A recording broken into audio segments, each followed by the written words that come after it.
नमस्कार दोस्तों, मेरे YouTube चैनल में आप सबका बहुत बहुत स्वागत है। हरितालिका तीज के अवसर पर सुहागन महिलाएं अपने पति की सलामती के लिए दिन भर का उपवास रखते हुए माता पार्वती से प्रार्थना करती हैं। इस दिन महिलाएं 16 श्रृंगार करती हैं। सनातन धर्म में भाद्रपद मास के शुक्ल पक्ष की तृतीया का विशेष महत्व है। इस दिन को हरितालिका तीज के नाम से जाना जाता है।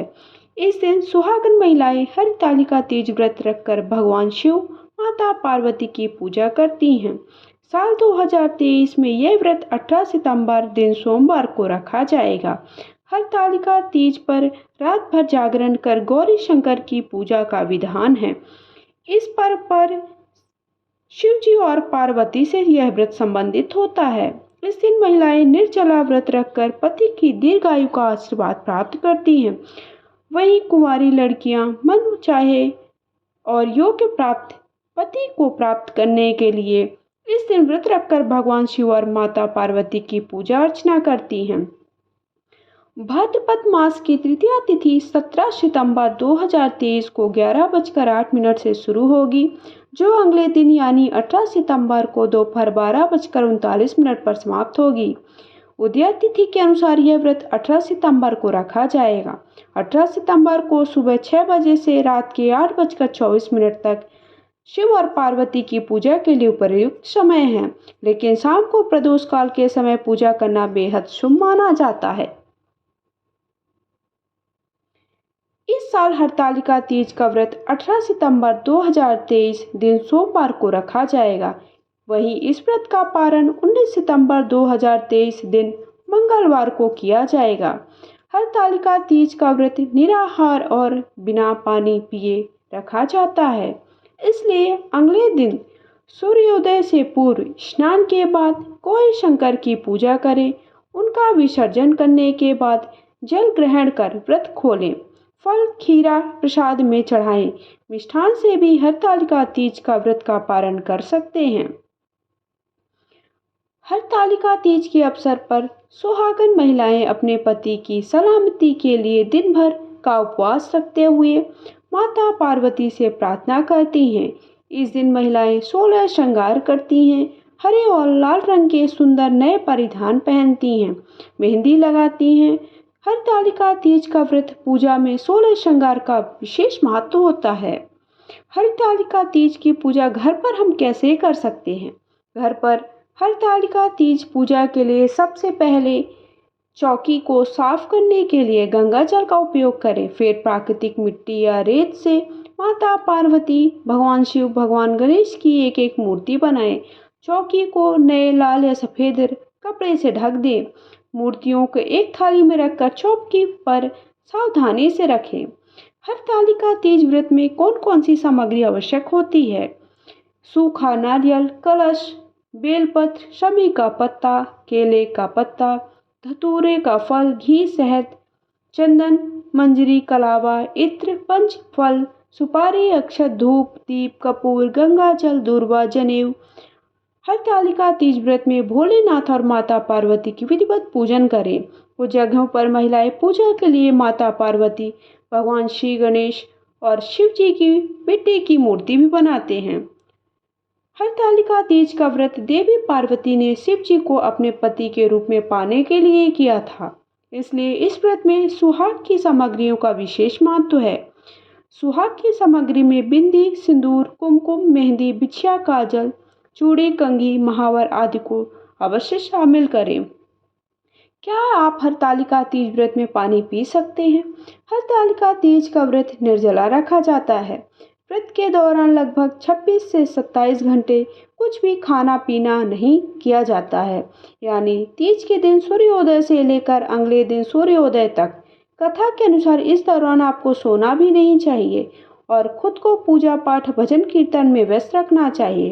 लेकिन किसी कारणवश आप बीमार हैं या आप ठीक नहीं हैं तो आप जल ग्रहण कर सकते हैं और फल का सेवन कर सकते हैं, केवल अन्न का सेवन ना करें। हरतालिका तीज के दिन हमें क्या क्या दान करना चाहिए? हरतालिका तीज व्रत के दिन उड़द और चने की दाल का दान करना शुभ माना जाता है।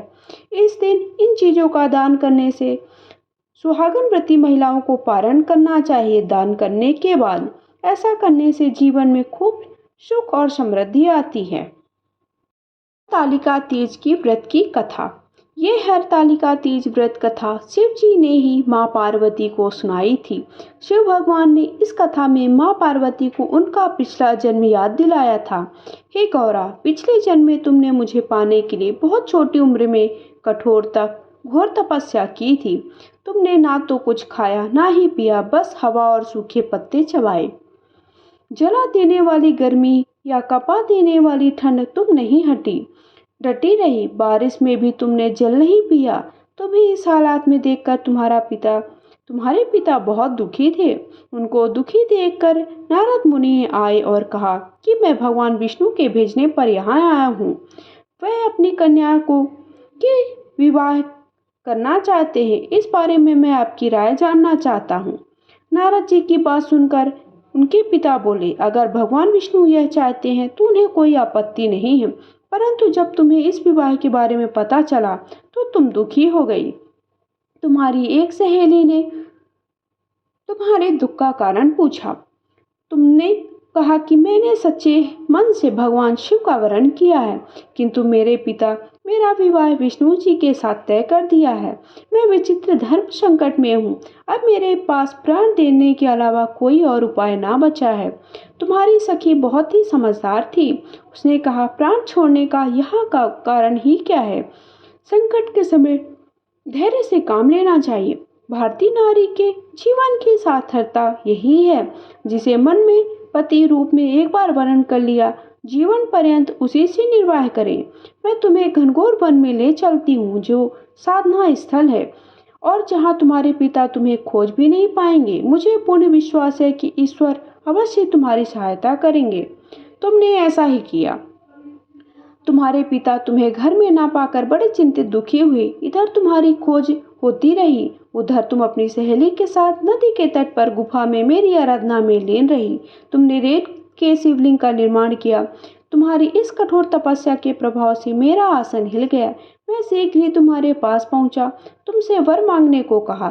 तब अपनी तपस्या के फलीभूत तुझे अपने समक्ष पाकर तुमने कहा, मैं आपको सच्चे मन से पति के रूप में वर्ण कर चुकी हूँ। यदि आप सचमुच मेरी तपस्या से प्रसन्न होकर यहाँ पधारे हैं तो मुझे अपनी अर्धांगिनी के रूप में स्वीकार कर लीजिए। तब तथास्तु कहकर मैं कैलाश पर्वत पर लौट गया। उसी समय गिरिराज अपने बंधुओं के साथ तुम्हें खोजते हुए वहां पहुंचे। तुमने सारा वृतांत बताया, कहा कि मैं घर तभी जाऊंगी अगर आप महादेव से मेरा विवाह करेंगे। तुम्हारे पिता मान गए, उन्होंने हमारा विवाह करवाया।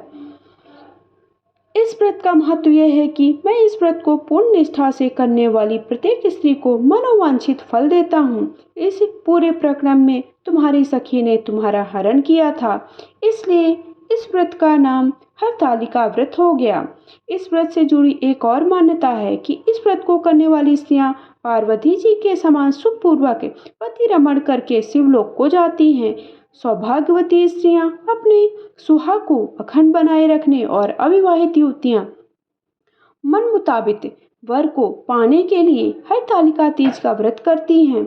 इस दिन व्रत करने वाली स्त्रियां सूर्योदय से पूर्व उठ जाती हैं, नहाकर पूरा श्रृंगार करती हैं।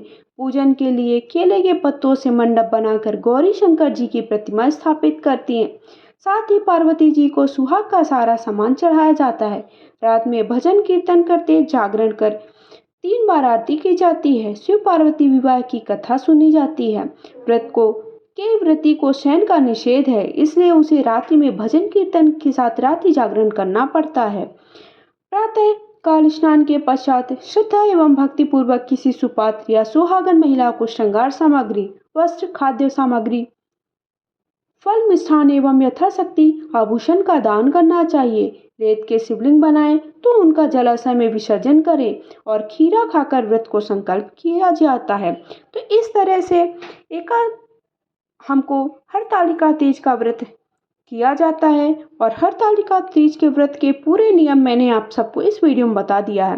व्रत किस दिन करना है, व्रत का शुभ मुहूर्त क्या है, पूजा का शुभ मुहूर्त क्या है, पूजा कैसे करें, पूजा करने के क्या क्या नियम है, पहली बार व्रत रख रहे हैं तो किन नियमों का पालन करें, और व्रत की कथा की भी आप सबको सुना दी है कि कौन सी कथा आपको इस दिन सुनना है। अगर आप सबको वीडियो पसंद आया है तो प्लीज़ कमेंट बॉक्स में जा कर के ओम नमः शिवाय या हर हर महादेव अवश्य लिखें। साथ ही साथ वीडियो को एक लाइक शेयर करें। आप मुझे इंस्टा फॉलो कर सकते हैं, इंस्टा की आईडी आप सबको स्क्रीन पर मिल जाएगी। आप मेरे फेसबुक पेज को भी अवश्य लाइक करें। और हरतालिका तीज व्रत की पूजा की विधि क्या है, पूजा की सामग्री क्या है, आप जल ग्रहण कर सकते हैं कि नहीं, जल ग्रहण करने के लिए किन नियमों का पालन करें, पहली बार व्रत रख रहे हैं तो किन किन सामग्रियों को अवश्य लाएं, सुहाग की कौन कौन सी 16 श्रृंगार की सामग्री है वो आपको पहले से ला करके रख लेनी। सारी जानकारी मैंने पहले ही वीडियो अपलोड कर दी है अपने चैनल पे, आप सबने नहीं देखे तो प्लीज़ जाकर के चैनल पर गो थ्रू करते रहिए, देखते रहिए। आपको सबको हरतालिका तीज की संपूर्ण जानकारी मैं देते रहूँगी। वीडियो कैसा लगा ज़रूर बताइएगा। धन्यवाद।